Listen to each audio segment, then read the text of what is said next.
राज्य के एक छोटे से गांव में गोविंद नाम का किसान रहता था। गोविंद गरीब तो था, लेकिन ईमानदारी और मेहनत में उसका कोई मुकाबला नहीं था। उसकी पत्नी गीता हर कदम पर उसका साथ देती थी। दोनों सुबह से शाम तक खेतों में पसीना बहाते और इस आशा में जीते कि एक दिन उनकी मेहनत रंग लाएगी। एक दिन गोविंद लकड़ियां काटने जंगल गया। कुल्हाड़ी उठाने ही वाला था कि उसने झाड़ियों में किसी को कराहते हुए सुना। पास जाकर देखा तो एक छोटा हिरन खून से लथपथ पड़ा था। गोविंद का दिल पसीज गया। उसने अपनी धोती का टुकड़ा फाड़कर हिरन के घाव पर बांध दिया और पानी पिलाया। तभी अचानक वहाँ एक साधु प्रकट हुए। साधु मुस्कुराए और बोले, गोविंद, बहुत कम इंसान होते हैं जो बिना स्वार्थ के किसी जीव की मदद करते हैं। ये हिरन अब तुम्हारा सच्चा साथी बनेगा।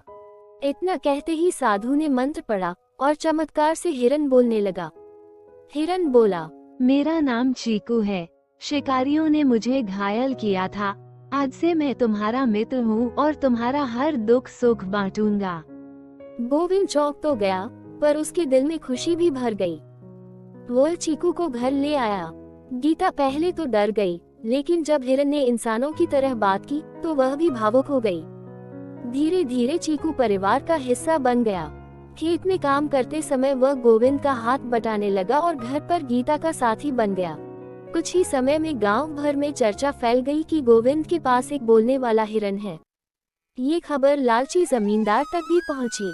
जमींदार की नजर पहले से ही गोविंद की उपजाऊ जमीन पर थी। उसने सोचा, अगर इस हिरन को पकड़ लूं तो मेले में दिखाकर खूब धन कमाऊं, और अगर गोविंद विरोध करे तो उसकी जमीन छीन लूंगा। उधर किस्मत ने गोविंद की परीक्षा लेनी शुरू कर दी। गीता बीमार पड़ गई। इलाज पर जो थोड़ा बहुत धन था सब खर्च हो गया। बीज खरीदने तक के पैसे नहीं बचे। मजबूरी में गोविंद जमींदार के पास गया। जमींदार ने मौके का फायदा उठाकर कहा, धन चाहिए तो अपनी जमीन गिरवी रख दो। गोविंद सोच में पड़ गया। तभी चीकू ने कहा, मित्र मत घबराओ, मैं उपाय निकालूंगा। वो जंगल भागा और वही साधु ढूंढ निकाला। साधु ने उसे औषधि और कुछ चमत्कारी बीज दिए। औषधि से गीता स्वस्थ हो गई और बीज बोने से खेत में सोने जैसी फसल लहलहा उठी। गोविंद का घर खुशियों से भर गया। गांव वाले चकित रह गए। गोविंद ने तय किया कि वह इस चमत्कारी फसल से मिले धन से उन सभी किसानों का कर्ज चुकाएगा जो जमींदार के जाल में फंसे थे। धीरे धीरे पूरा गांव कर्ज से मुक्त हो गया। लोग गोविंद को अपना मसीहा मानने लगे। ये सब देखकर जमींदार का क्रोध फूट पड़ा। उसने अपने गुंडों को भेजा और खेत में गोविंद पर हमला करवा दिया। तभी चीकू बीच में आ गया।